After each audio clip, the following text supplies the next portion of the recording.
guys, it's Miss Peanuts and welcome back to Peanuts TV.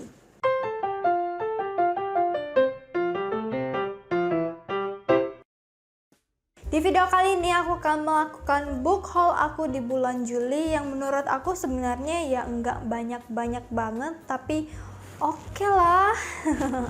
Jadi di sini ada tumpukannya. Jadi ada dua macam ya, di sini ada novel dan juga ada komik gitu, dan bahkan ada yang belum aku buka gitu ya, paket yang belum aku buka, nanti kita buka barengan. Kita mulai dulu, langsung mulai aja ya dari tumpukan yang ada di sini, oke? Ini ada Kastel Terpencil di Dalam Cermin by Mizuki Suzimura. Jadi seperti ini covernya. Ya memang alasan aku beli buku ini ya karena covernya bagus gitu ya guys. Aku tertarik gitu karena kayak Ghibli vibes juga nggak sih. Nah, sebelumnya aku kayak pernah research gitu, ini salah satu best novel yang bahasa Inggrisnya ya guys. Aku juga ada sedikit cari tahu, ternyata buku ini tuh mengangkat soal mental health gitu. Aku bakalan bacain blurbnya. Aku ingin menolongmu. Kokoro merasa terusir dari kelasnya sendiri hingga ia mengurung diri di rumah dan menolak pergi ke sekolah. Pada suatu hari, cermin di dalam kamarnya mengeluarkan cahaya terang. Dan di dalam cermin tersebut ada bangunan misterius yang mirip sebuah kastel. Ada 7 orang juga yang diundang ke sana, mereka yang juga menolak pergi ke sekolah seperti Kokoro. Untuk apa mereka bertujuh dikumpulkan di kastel? Siapakah sebenarnya sosok gadis bertopeng serigala yang mengundang mereka? Wow, menarik. Aku sih gak tahu ya, aku gak expect yang gimana-gimana juga. Menurut aku lumayan menarik ya, jadi dia kayak sedikit fantasi, misteri gitu juga ya. Tapi karena aku udah research ada sedikit soal mental health, so we'll see sebenarnya buku ini bagus atau enggak. Aku sih udah banyak ngelihat review, katanya sih bagus-bagus gitu. Tapi kita lihat aja apakah ini bagus atau enggak. Jadi ini adalah buku pertama. Kita lanjut, selanjutnya ini pas aku pergi ke Batam, aku temenin mama aku belanja di situ. Terus tentu saja kalau ke Batam aku selalu berkunjung ke Gramedia yang di sana. Aku dapat buku George Orwell yang 1984. Jadi banyak banget yang ngerekomendasi aku buku ini. Aku juga sering ngelihat YouTuber luar bilang kalau ini salah satu buku favorit mereka. Ya aku nggak tahu sih ini tentang apa, tapi setahu aku soal politik gitu. Jadi aku bakal baca blurbnya juga pertama kali juga ini aku baca. Ya sama-sama dengar gitulah. Sepanjang hidupnya Winston berusaha menjadi warga negara yang baik dengan mematuhi setiap aturan partai meski jauh di dalam hati dan pikirannya bersemayam antipati terhadap kediktatoran yang ada di negaranya. Walaupun begitu, Winston tidak berani melakukan perlawanan secara terbuka. Tidak mengherankan karena polisi pikiran, teleskrin, dan mikrofon tersembunyi membuat privasi hanya sebuah fantasi. Bahkan, sejarah ditulis ulang sesuai kehendak partai. Negara berkuasa mutlak atas rakyatnya. Yang berbeda atau bertentangan akan segera diuapkan. 1984 merupakan satir tajam menyajikan gambaran tentang luluhnya kehidupan masyarakat totalitarian masa depan yang di dalamnya setiap gerak warga dipelajari, setiap kata yang terucap disadap, dan setiap pemikiran dikendalikan. Hingga kini 1984 merupakan karya penting Orwell yang mengantarkannya ke puncak kemasyhuran. So yeah, it's really promising. Ini tentang soal politik gitu ya. Bahkan di sini di matanya gitu ya, ada quotes gitu, dalam dunia di mana dusta mendunia, berkata jujur adalah tindakan revolusioner. Aku rasa buku ini bakal lebih menarik lagi kalau misalkan kita baca versi bahasa Inggrisnya. Tapi yang aku dapat ini versi bahasa Indonesia dan covernya juga pretty much I like it, the cover ya. Kayak bagus aja gitu, pencampuran antara warna kuning, putih, dan juga biru Tosca. Keren. Lanjut. Oke, ini sebenarnya yang aku dapat dari pre-order bulan lalu, cuman sampainya tanggal 6 atau ya, sampainya tanggal 6 bulan Juli ini. Ini ada agak kemek guys sebenarnya, ya. Buku Cantik Itu Luka by Eka Kurniawan. Ini udah ada di wishlist aku sejak lama, dan sejak covernya yang warna merah itu keluar sebenarnya aku udah pingin beli, tapi aku tunda, dan akhirnya keluarlah edisi ini, edisi 20 tahun yang spesial. Kalian bisa lihat spine-nya dikasih warna, dan ini juga hardcover. Ini bagus banget sih, aku suka banget sama warna hijau. Kalian bisa lihat ini covernya seperti ini. Terus ini juga ada kayak tanda tangannya gitu. Loh, keren ya. Aku paling suka sih spine-nya sih yang kayak berwarna gini. Ini kayaknya buku kedua yang berwarna spine-nya yang aku punya. Oke, ini juga dapet dengan kayak manuskrip gitu ya. Oh Anjing by Eka Kurniawan. Ya begitulah, semacam bonusnya gitu. Tipis banget ternyata, aku kira lumayan tebel, tapi it's okay. Aku mungkin bakalan baca manuskrip ini pas aku udah selesai baca Cantik Itu Luka. Nah sekarang kita lanjut, dimana aku akan membacakan blurb dari Cantik Itu Luka by Eka Kurniawan ini. Di satu sore, seorang perempuan bangkit dari kuburannya setelah 21 tahun kematian. Kebangkitannya menguak kutukan dan tragedi keluarga yang terentang sejak akhir masa kolonial. Perpaduan antara epik keluarga yang dibalut roman, kisah hantu, kekejaman politik, mitologi, dan petualangan. Dari kekasih yang lenyap ditelan kabut hingga seorang ibu yang menginginkan bayi buruk rupa. Blurbnya seperti itu, menarik gitu ya. Dia bukanya itu dengan kata yang keren juga. Perempuan yang bangkit dari kuburannya ini keren juga gitu ya. Dan juga kayaknya ada banyak sekali hal-hal yang dibahas di sini. Kayaknya settingnya di akhir masa kolonial gitu. Ya ada kisah hantu juga. Oke, aku jarang banget baca kisah-kisah hantu, tapi semoga aja seru ya guys. Semoga aja aku juga nggak terbayang gitu. Itu blurb dari Cantik Itu Luka. Aku dengar banyak banget hal-hal baik dari buku ini ya. Banyak yang review kalau bilang buku ini bagus, sebagus covernya. Semoga saja karena ini cantik banget. Selanjutnya ini adalah komik-komik yang aku beli juga di bulan ini, yaitu adalah Sanao Yoshitsune Genpei War by Hirofumi Sawada. Aduh, ini berat banget guys. Totalnya di sini ada 28 buku. Jadi Genpei War ini sebenarnya ada 28 volume, cuman yang ada di tumpukan ini cuman ada 28, kurang 1 gitu ya. Aku bakalan ceritain sedikit soal Genpei War. Jadi Genpei War ini semacam season kedua setelah Sanao Yoshitsune yang pernah aku rekomendasi komik-komiknya di video yang lalu. Ini adalah lanjutannya gitu, dan aku bilang ini udah ada di wishlist aku juga lumayan lama, hampir 10 tahun, dan akhirnya setelah aku bikin video itu aku langsung cari gitu ya seller yang jual buku ini. Ini aku beli pre-love ya, dan ini koleksi pribadi orang, jadi kondisinya masih lumayan bagus meskipun udah menguning, dan halaman pertamanya kayak gini, kayak hampir lepas gitu. Jadi hati-hati juga sih. Jadi Sanao Yoshitsune Genpei War ini adalah lanjutan dari Sanao Yoshitsune.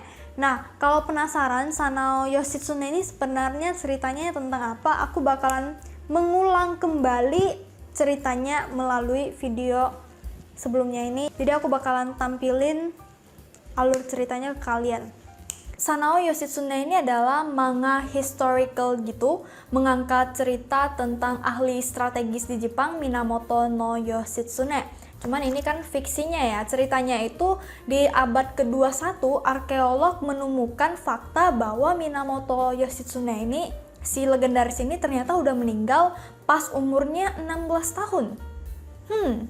Padahal menurut sejarah yang tercatat, si Minamoto ini meninggal pas umur 30 tahun setelah membantu kakaknya, Minamoto no Yoritomo, menjadi shogun pertama di Jepang. Jadi pas menemukan fakta yang mengejutkan gitu, Ya, si anak yang harusnya umur 30 tahun meninggal di sejarah ternyata umur 16 tahun udah meninggal.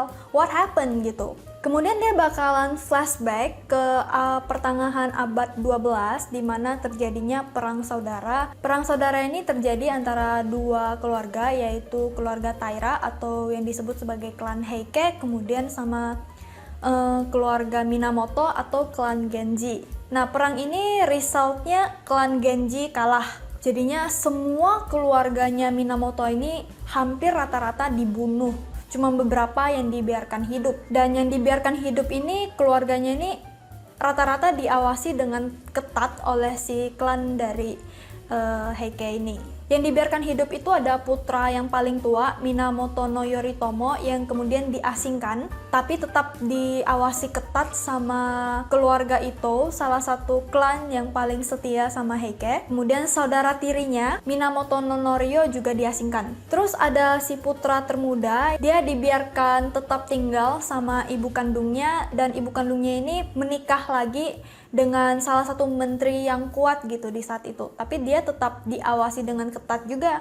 Kadang-kadang masih dicek gitu sama si klan Heike-nya ini. Kadang-kadang masih ada ngecek keadaan Yoshitsune, yang saat itu nama pas dia kecil adalah Ushi Wakamaru.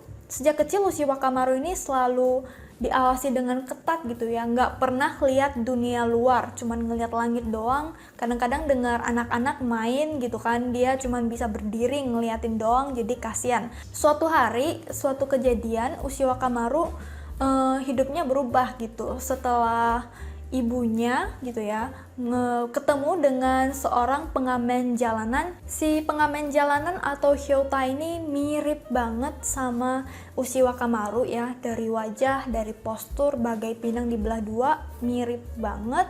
Dan setelah melihat segalanya gitu kan, orang tua mereka kayak nekat gitu minta Ushi Wakamaru sama Hyota bertukar tempat biar si Ushi Wakamaru ini enggak terus-terusan di dalam rumah gitu, mau kasih dia lihat dunia luar. Kira-kira seperti itu ya kalau di volume 1, kalau nggak salah sampai di situ aja.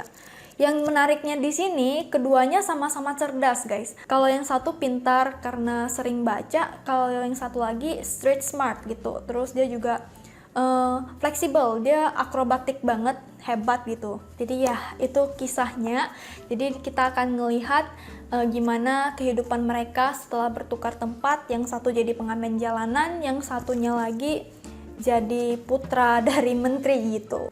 Oke, jadi itu Sanao Yoshitsune ya guys. Jadi ini adalah lanjutannya Genpei War. Sebenarnya aku juga udah lupa-lupa ingat sama kisahnya, jadi aku nggak bisa langsung baca. Jadi kalau mau start Genpei War, aku harus baca ulang lagi yang Sanao Yoshitsune gitu. Yang ini istilahnya Genpei War ini pas Sanao udah besar, udah ready untuk perang merebut kekuasaannya kembali, membantu kakaknya gitu. Seru sih, seru. Oke, ini yang sedang aku tunggu-tunggu sebenarnya dari tadi. Kita bakalan buka paket ini barengan, oke? Aku udah tahu sih isinya apa, tapi aku belum cek gitu. Jadi kita bakal lihat apakah kondisinya bagus apa enggak gitu kan, karena aku belinya di toko yang belum pernah aku pesan gitu guys.